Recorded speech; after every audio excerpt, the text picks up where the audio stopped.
Lots of beings. Welcome, everyone. Is this on? It says it's on.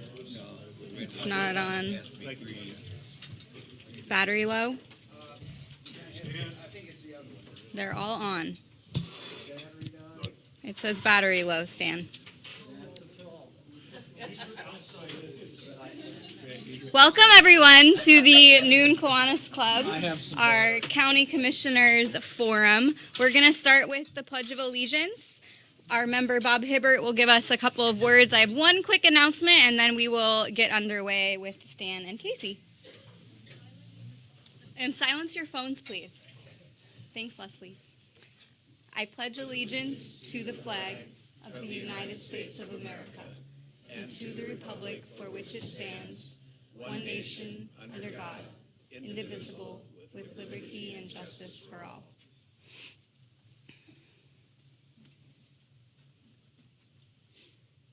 Life in Oregon is blessed by three of the most beautiful natural sounds on the earth.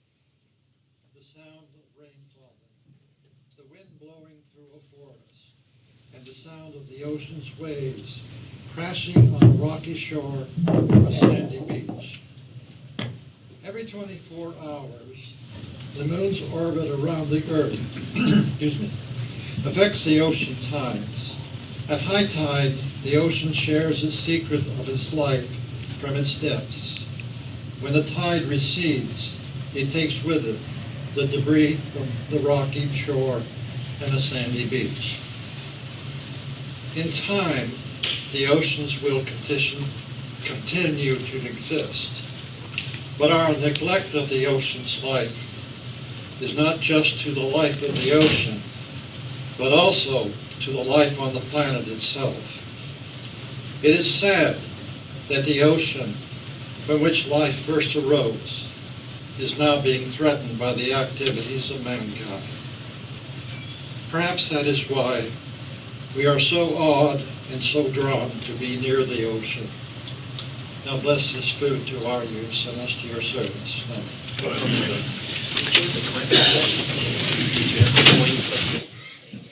Thank you. All right. So I'm going to have Kathy Bernards make a quick announcement, and then I have a couple of thank yous, and then we'll introduce our candidates. Thank you, Heather.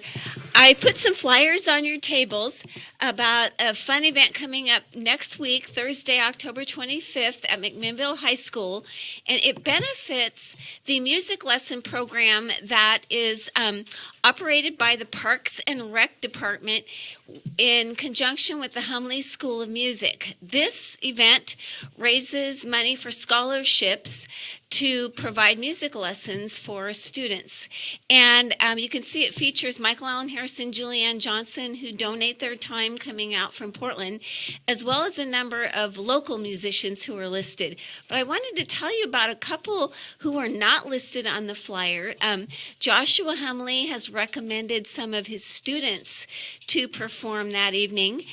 And I heard one of them yesterday. She is a client at MV Advancements, and she sang for their fundraising breakfast yesterday morning, and I bawled through the whole song. So you want to come and hear her. Thanks. I had to not look at her. Steve, do you want to introduce our candidates, please?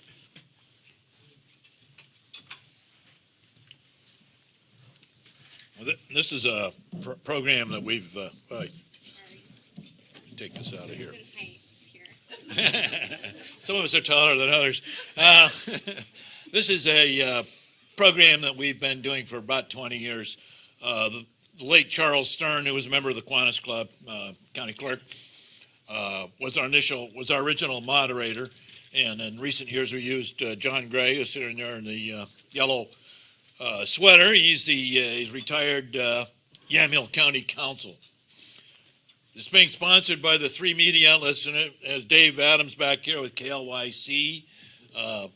We've got Jerry Eichten here with McMinnville Community Media, and I think we got a couple of representatives of the News Register. Myself, I'm the editorial page editor, Steve Bagwell. Nicole Montezano is sitting over here, and she covers county government. Real briefly, I'll just recap how our format works and introduce our candidates. This is Stan Premisic. He is the incumbent county commissioner. Casey Kula, he's the challenger. He's a Grand Island farmer, and he has a bunch of other irons at a farm she'll tell you about.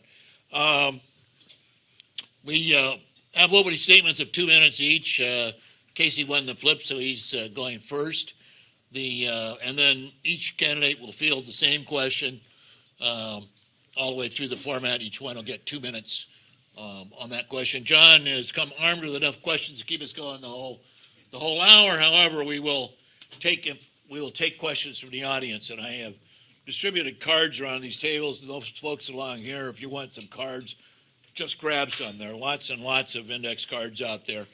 I'm going to collect these during the proceedings, so if you get my attention, I'll keep looking around. That's why I'm poking my head all over the place. I'm looking for arms going up, and if somebody has one, I will feed them to John, and it's his discretion on what to work in, how, if he wants to do that. Gosh, I think that's it. And then what time are we done? At 1 o'clock. Okay. And we have a timekeeper here, Eric Wright. He's going to give you 60, 30, 15, and you're done. Seconds, right? So, and just, one thing for the candidates, it's kind of confusing, I think, but other than the opening thing where Casey will be sitting up and getting down, you're up there twice in a row all the way through the rest of it. So, I mean, Stan does his opening, then Stan gets the first shot at the next question, and it seems to be a hard thing. It doesn't seem natural, but, that's the way it works. Okay, let's get started.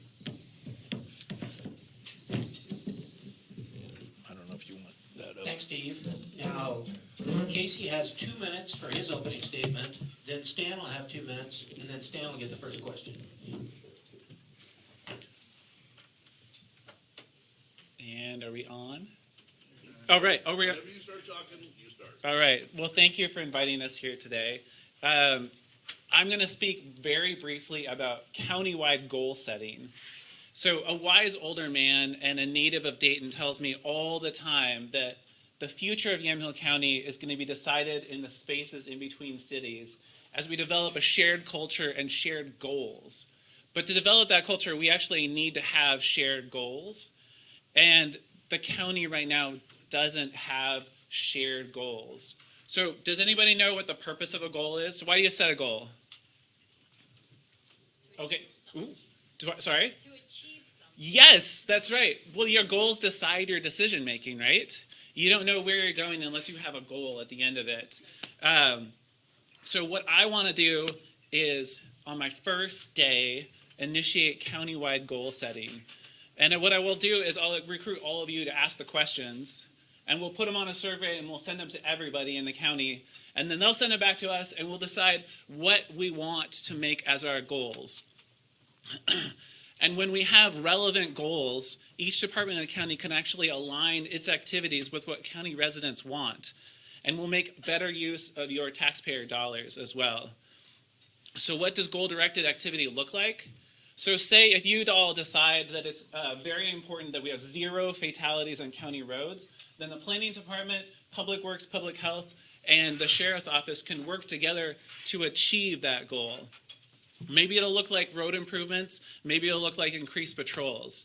But together we can do it. We can unite around this common ground and common goals. And county managers, I see one over there, and county employees can take action knowing that we all support them. Okay, thank you. I'll just end there so that we don't have the little clock, right? The judge candidates apparently avoided the clock. Thanks. Well, first off, thank you to the Kiwanis Club for inviting us here today. I was the charter president of the Kiwanis Club in Cottonwood, Arizona. I went out and recruited 22 people, and we started a club, and it's still going. But I really appreciate what our service clubs do. Sometimes I've been self-identified, or I self-identify as a person who is a civic entrepreneur. because I spend my life trying to be responsible and do those things that will help our community be better. My track record in that goes back to when I was a teenager in Coeur d'Alene, Idaho, and helped found the teen club. And I've been working on efforts like that my entire life, and I continue to do that here. 24 years on the McMinnville School Board, 4 years on the Oregon School Board Association Board of Directors. I've served on the CASA board here in Yamhill County. I believe that every citizen has a responsibility to bring themselves forward and do what they can to make the community they live in a better place. I am a Vietnam veteran. I work very hard on veteran service affairs. In fact, I was just in Washington, D.C. last week, met with the Deputy Secretary of Benefits for the Department of Veterans Affairs. We have a lot of things that we need to do. We have 9,000 veterans in Yamhill County. They not only deserve the benefits that they've earned, but last year alone, $59 million came into Yamhill County as a result of veterans benefits. So it is also an economic driver. I am very excited to be here. I will answer your questions to the best of my ability, and hopefully you'll vote for me. Oh, I get the first question. Thanks, Dan. Question 1. Does the county have any responsibility to make sure cities get adequate water for city residents? If so, what is the county doing to address the issue now, and what else should it do? The county has a responsibility to the well-being of every citizen of Yamhill County. Cities start. That's where all the programs begin. But we have 10 cities in Yamhill County. If you've seen one of our cities, you've seen one of our cities, because each one is unique and different, and we all have different issues that we're dealing with. Water is a critical issue for all of us in every city. We are working hard. In fact, I'm working right now on with the USDA to help fund a 8,200 feet of pipe from Lafayette to McMinnville and a pump station so we can get water to Lafayette. It's a critical issue for them. All of our cities, we do have a consortium going where we're distributing water from McMinnville. McMinnville is very blessed, and it didn't happen accidentally. The McMinnville Water and Light have been very diligent in providing a resource for water. We're set for 50 years, and having that, we're able now to reach out and help our other communities. So as we move forward, Yamhill County has and will continue to work with all of our cities to provide the needs of the citizens. Public safety is the most critical thing we can do for our citizens. Providing the infrastructure to make their lives better is also a very important and critical aspect of our jobs. It's a multifaceted. Had no idea what a county commissioner's job was when I became a county commissioner. And I'll tell you, it is the most energizing. This is my 5th career. It's the most energizing one I've ever had. Thank you. Casey, I'll repeat the question for you. Does the county have any responsibility to make sure cities get adequate water for city residents? If so, what is the county doing to address the issue now, and what else should it do? All right, thank you, John. I believe that technically the county doesn't have a responsibility to cities, but I think that we have, in terms of legal, but I think we have a moral responsibility to all the residents of Yamhill County to make sure that their communities do have water.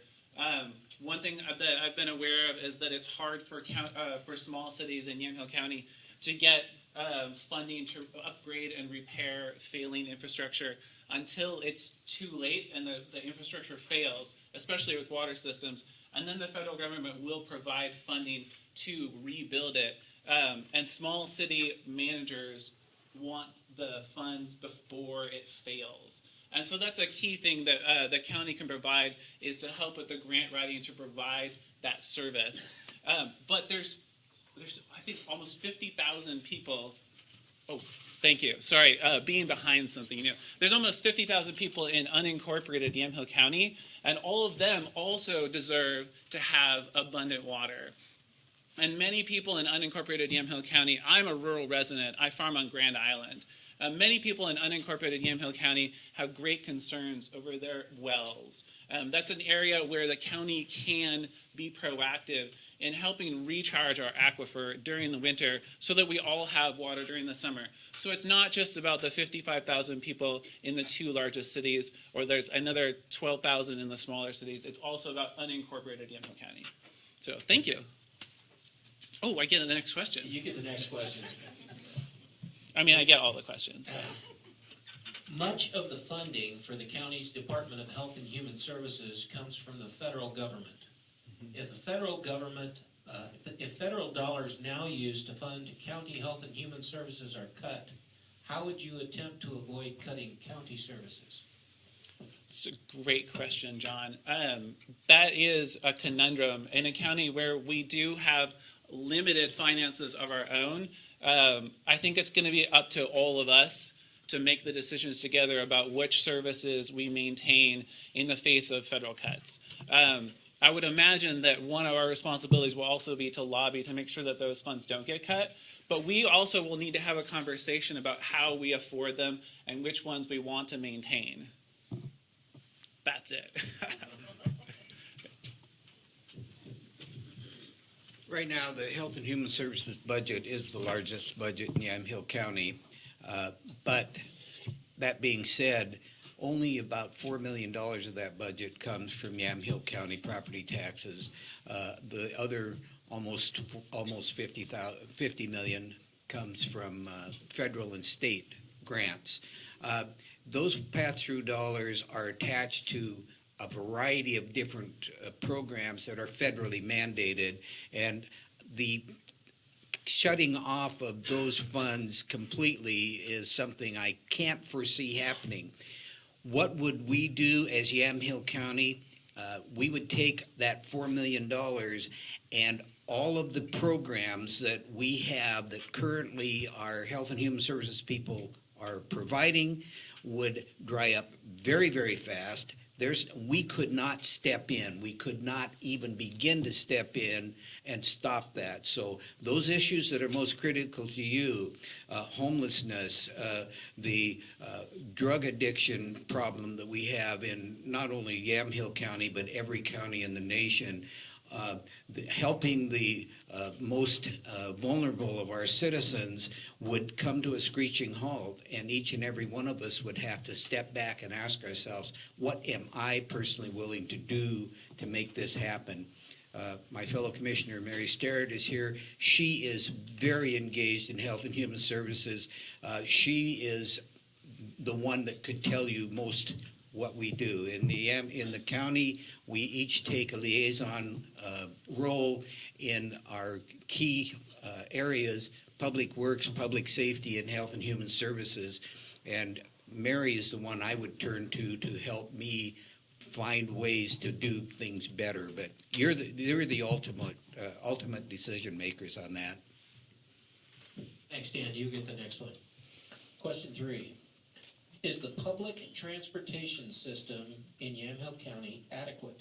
What actions should the Board of Commissioners take to improve public transportation? Is it adequate? Well, that depends on who you ask, because I'll tell you, there are people right now who would tell us we don't even have one. But I can also tell you that we have a very, very good public transit system, and it's getting better. We just completed a 2-year study that will start its implementation the first of the year. We've set up a new board to oversee it. We will have 20 brand new buses on the road by the end of this year, and we are taking a very hard look at the services we provide, the routes that we take, how we treat our customers. Our transit system is primarily for, again, that vulnerable population that either can't afford or is incapable of driving their own vehicles. So our handicapped citizens are very dependent on our transit system. I think with the new transit plan that we'll be putting into place, we're going to see a lot fewer people upset with us. But I can promise you, today we had members of the Friends of the Bus at our meeting, and I've been meeting with them on a regular basis, and no matter what we put in the plan, there's always something that is not right. And we need that. We need input from our citizens to know how can we make it better. But to the direct question, the direct answer to that question is we have a very, very viable and good transit system in Yamhill County. Casey, let me read it for you again. Thank you. Is the public transportation system in Yamhill County adequate? What action should the Board of Commissioners take to improve public transportation? If you ask people who ride the transit, generally the answer is no, it's not adequate. And the people who ride transit want a greater focus on services to elderly folks and older people who want to stay independent but who can't drive or can't afford to drive. And I'd like to see that be the focus going forward. Some of the things that I hear are that they'd like to see increased on-time rates. That's a good thing to focus on. There's also a demand to have more stops that are closer to businesses that actually they're going to on a regular basis. Let's see, there's one other thing I wanted to mention in there. But I think that what we really need to do is actually be listening and taking into account the demands of people who ride the bus on a regular basis. If we're going to have transit, it should be for the people who use it. Thanks. Okay, next question is yours, Casey. In the late 1990s, a split board adopted an ordinance to allow collection of system development charges to fund county transportation projects. The charges were collected when building permits were issued outside of cities. In 2001, a different board repealed the SDC ordinance on a split vote. Should the county have a system development charge to fund county transportation projects? That's such a great question. John, did you write it? Or did somebody else? I'll abstain. Oh, okay. I love it. As a resident of unincorporated Yamhill County, John just left. I wanted to point to John Phelan. I really rely upon the roads and transportation infrastructure to be there, the bridges to be functioning, and the roads to not knock me off the road. And so a system development charge that provides for that, I feel like is a really valuable thing. But I also really feel that when county commissioners in the past make decisions, that we should adapt to them and then move forward. I'm not in a position where I want to look back and decide, oh, that was a wrong decision. I really want to focus on moving forward. And I hope that makes sense as a perspective, that they made the decisions, we elected them, and then we get to elect new ones, and they get to make new decisions, but at least we have that opportunity. I want to respect the past while we move forward. Do I get the next question, or no? This is the first one. Stan gets to answer. Okay, great. Stan, should the county have a system development charge to fund county transportation projects? County transportation projects now are funded by ODOT, as you're aware, from gasoline taxes. We talk a lot about affordable housing. STC charges truly affect affordable housing. Every time we add a fee or any kind of additional charge to the permitting process of building a home, we take that affordable housing and raise it. Do we need to have STC charges to take care of county roads? Right now, if we go around our county, there are a number of roads that we could do a better job with. This year alone, we're doing 37 miles of pavement. A costs us roughly $100,000 a mile to either do a overlay or take a gravel road to a paved road. The worst paved road is much less expensive to maintain than the best gravel road, so we want to get as many as we can to pavement. Will SDC charges make a difference? Yes, but at what cost? And whatever the citizens of Yamhill County were to decide, I would be a servant to that as your Yamhill County Commissioner. But I think we can find a lot of ways that we can provide the services that people are looking for without, again, attacking our ability to have affordable homes, because that, if you look around our county, that's becoming one of the major issues. And I don't think that adding an additional fee is going to fix that problem. So if we were flush and we didn't have other problems, maybe that would be a way to go. I know in Newburgh, they add SDC charges so they can have more parks. And that's a choice that they make. But right now, I'm not advocating for new fees and new taxes. Oh, I'm next. Question 5. McMinnville and Newburgh both have significant homeless populations. Should the county assist the cities in addressing this issue? If so, how? Well, again, yes. The answer to that is yes. The solution is far from easy. We have a significant number of homeless people, and the reasons for that homelessness are significantly varied. We have people who would be homeless no matter what we provided for them, and we can't do anything about that. But we have people who are having a difficult time, who need a hand up, not a handout. I'm very, very interested in helping people, but I don't want to enable people. I want to help people to get into homes. We have voucher programs that we just don't have enough places for those vouchers to be used. We have programs, we have wraparound programs for our people coming out of incarceration. We have wraparound programs for people fighting off addiction, and that's where you find most of our homelessness. We do have homeless veterans. That's an issue that I work very strongly with the Oregon Department of Veterans Affairs. We do have some funding that we're going to be focusing on that issue. But homelessness, there is no one answer because there's no single reason for people being out there. We have to attack them one at a time as we encounter them. And it's easy to make a blanket statement, but I promise you it's not going to happen. Thanks. Casey, should the county assist the cities in addressing the homeless issue? If so, how? Thanks, John.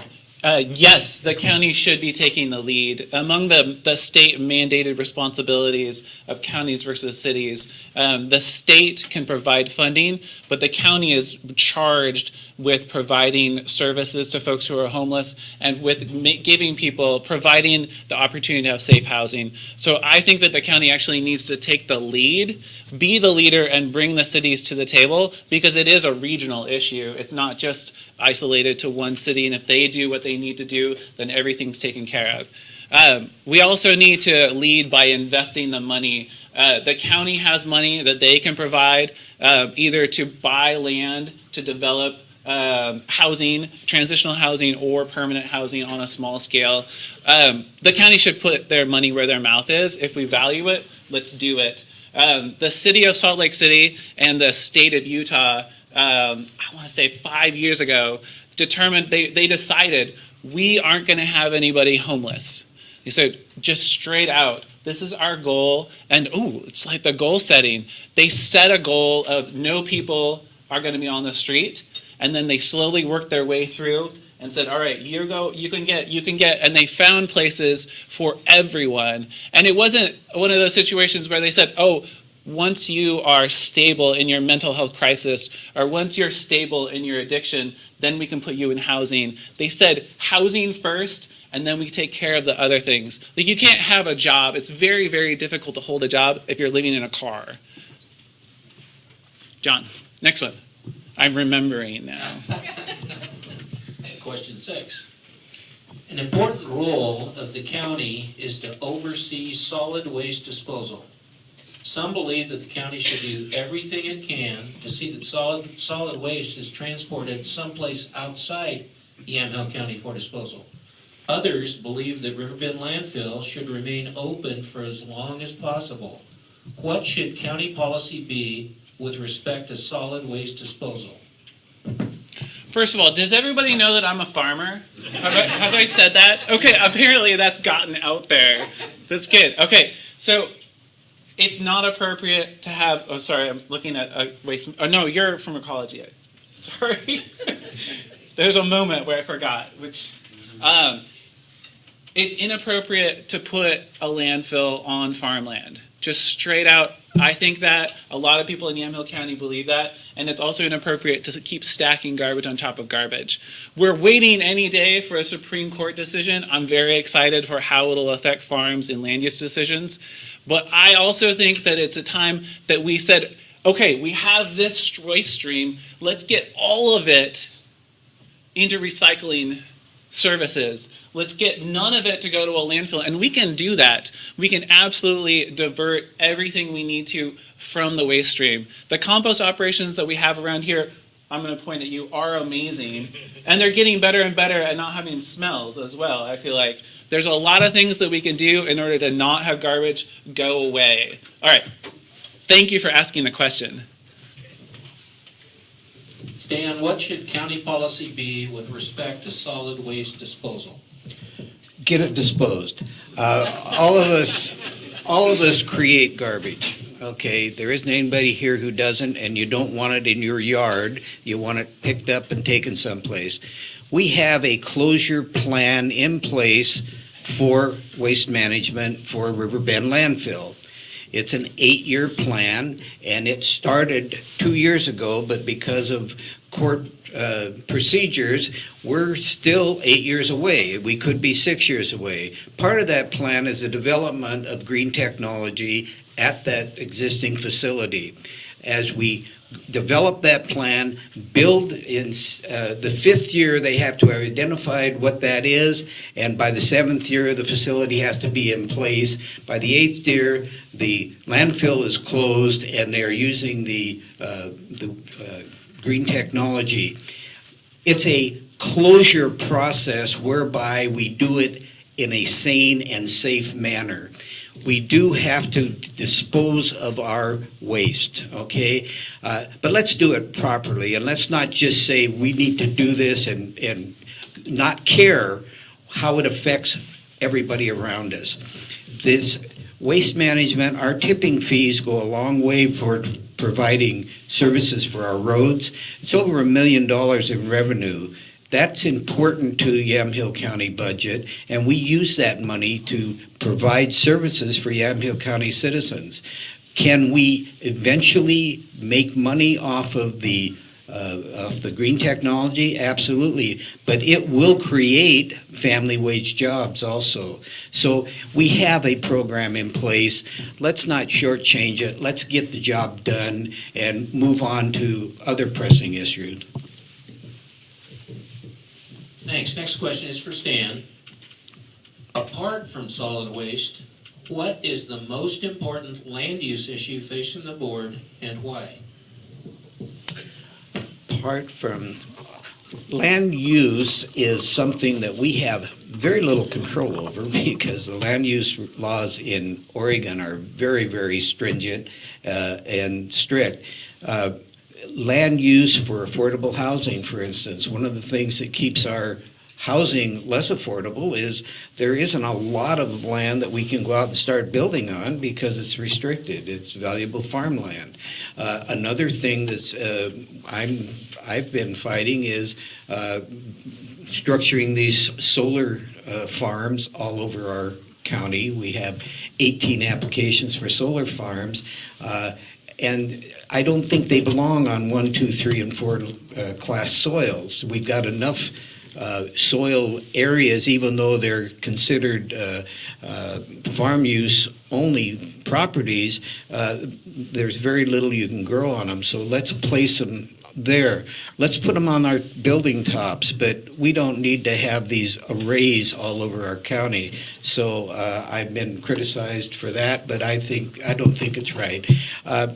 So as far as land use, our county is pretty much restricted to what state land use laws allows. Everything goes through the LSU.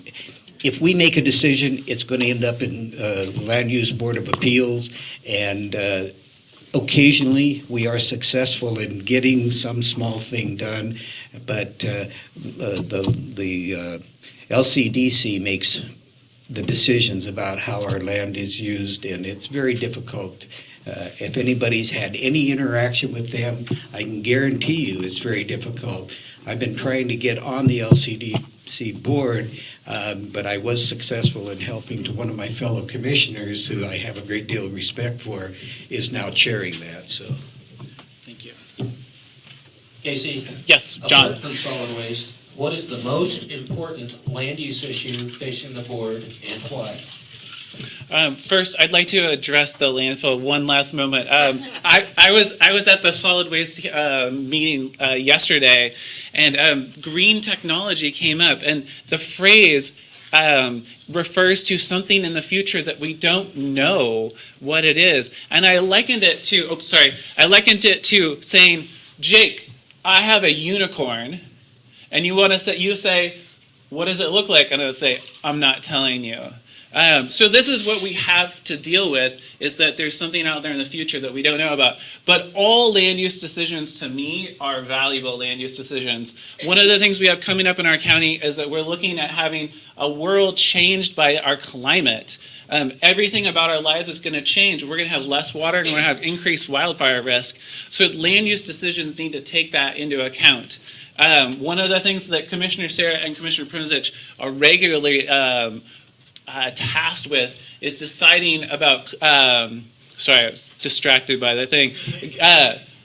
They're tasked with making decisions on land use where they are told specifically that there's not water available for the next building or the next winery because it's already taken up the groundwater by all the other residences, wineries, farms in the area. So that, to me, is a really big issue. Every time we make a decision to approve a residence, a winery in an area, we need to be very conscious of the fact that we may not have enough water for them. And I think it's something that we need to address going forward: climate change and water availability in land use decisions. Thanks. Thank you. This one's yours, Casey. Cassie, I'm told that I'm young, so I haven't used any hashtags yet. Yes, John? In May, the board adopted an ordinance by split vote allowing the Yamhalis Westsider Trail to go forward from Yamhill to Carlton on a former Union Pacific Rail corridor. Stan voted to approve the trail, and Casey has indicated he supports the trail. However, a significant number of people oppose the trail. How do you address their concerns? Thank you for that question. I feel like you're channeling Steve here with this. Steve and Casey and Stan, we all get just first names. The Yamhalis is going to go forward, and I'm really grateful for that. And as a farmer, have I told you that I'm a farmer yet? As a farmer, I really hear the concerns of farmers who are adjacent to the project.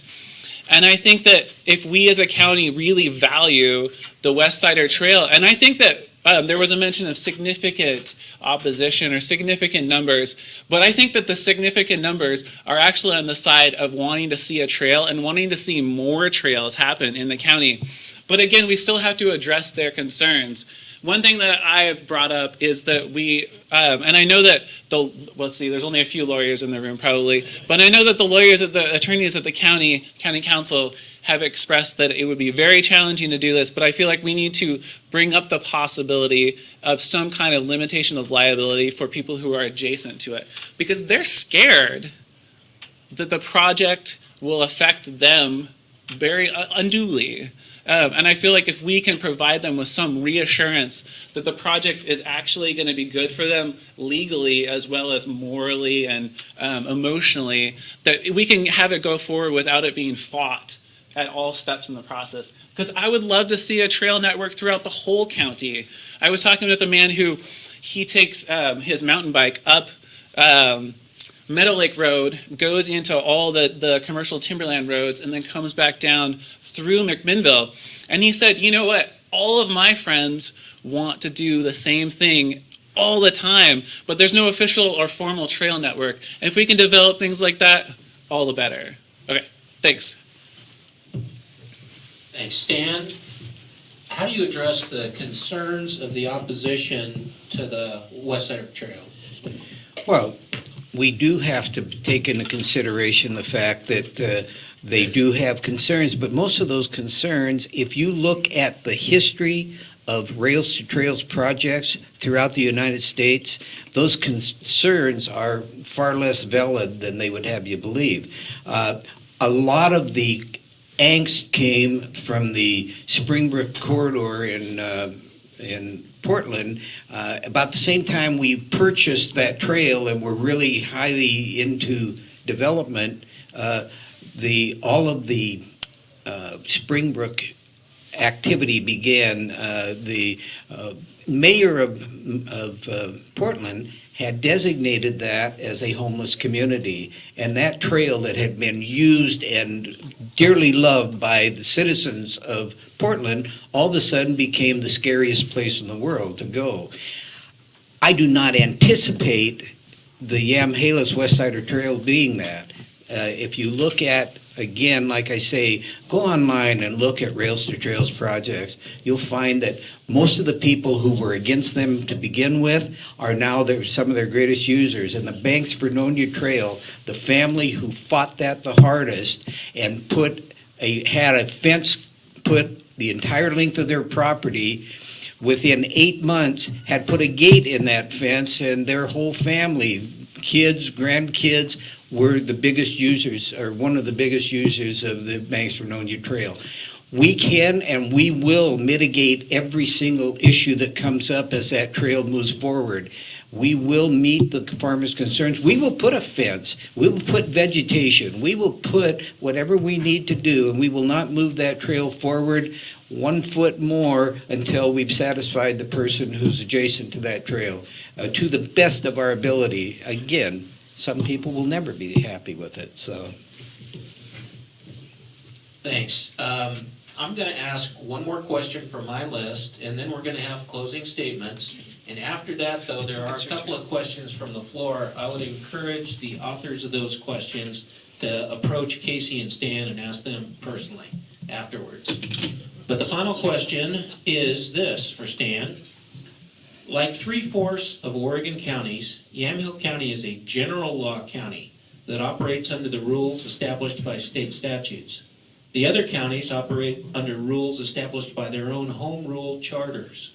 Do you support establishing a home rule charter committee to develop a charter to present to the voters? Why or why not?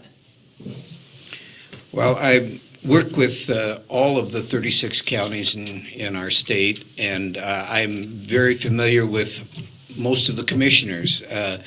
The ones I'm not familiar with are the ones that come from counties who have 5 commissioners who are not full-time, who just cannot participate at the level you need your county commissioners to operate. You need to be engaged at the state level. You need to be involved with every aspect of county government, and you can't do that on a part-time basis, I promise you, because my work schedule is 60 to 70 hours a week. You can check with my wife, but she'll tell you. She said she would vote for me, but she didn't care if I lost. It is. It's a full-time job, and the counties that I work with that have 5 commissioners, they're not getting the job done, and you'll hear the citizens tell you the same thing. You'll hear those same commissioners say that. So I think we've got a darn good system here.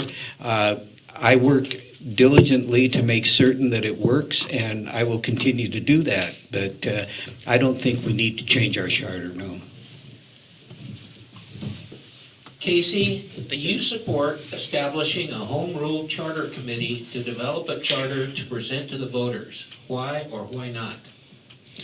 Well, first of all, I'd like to return to the land use because I love land use. Oh my gosh. So one of the things that's the hardest for people who are adjacent to land use issues are conditions of approval. Basically, conditions of approval, people adjacent to land use decisions say that they're never enforced. And one thing I'd like to see is that we're in a time, we move into a time where conditions of approval are enforced and there's a funding mechanism associated with the permit application. And that might be a little bit wonky, I apologize, but a lot of people who are adjacent to solar arrays, adjacent to the trail, adjacent to landfill would like to see conditions of approval enforced.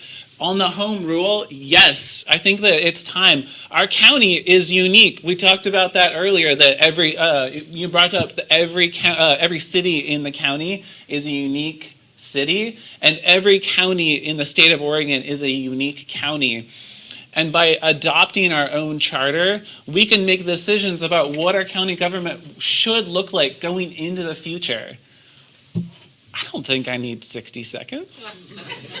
I think that's straight up. Our county is unique, and moving in the future, we need to make sure that it reflects our culture and our goals. Thanks, John. Thanks. That wraps up the questions. Now we're going to have closing statements, 2 minutes each. Casey first, and then Stan. Go ahead, Casey. Okay, sounds good. I'm going to be very brief, unlike the first time when I wasn't actually brief, and that if we're going to do goal setting as a county, and we're going to enforce conditions of approval, if we're going to look to the future to figure out what we need to do in order to have a healthy, thriving economy, we need a commissioner who has the experience, the farmer and the scientist and the rural resident, and the education and the temperament to work for all Yamhill County people. Because you all, we report to you, or shouldn't say, the commissioners report to all of us. And I think it's really important going forward to have somebody who's prepared to work with every single person in the county and listen to them closely and have them be heard by us. So I think it's time for that.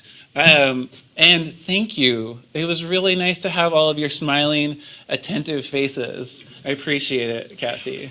Okay, and thank you, John, for your questions. They were great. So as a wrap-up, I will tell you that for the last almost 4 years, I've been your Yamhill County Commissioner. I intend to continue that job with your help. I believe that we have employees in our county that do an outstanding job.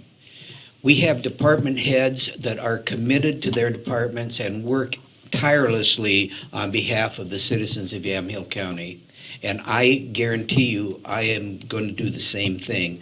My job as your Yamhill County Commissioner is to make certain that the resources that our department heads and our employees need to do the jobs they're doing are there for them to do. And I spend an inordinate amount of time making certain that I build the relationships with our people at the state level and at the national level to feed or funnel funding to Yamhill County, because at the end of the day, I don't care how grandiose your plans are, it takes money. You cannot do it without a revenue stream. And in order to have that revenue stream, we have to have the connection to the people who are monitoring the purse strings. It's as simple as that. So building those relationships has been the first two and a half years I was learning this job, building those relationships.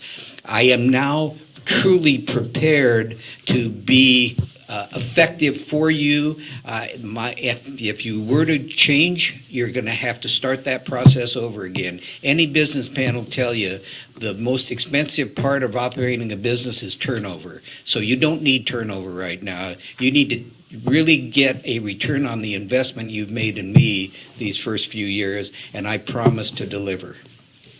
Okay, well, thank you both candidates. You did an excellent job, and Please thank him. You did an excellent job.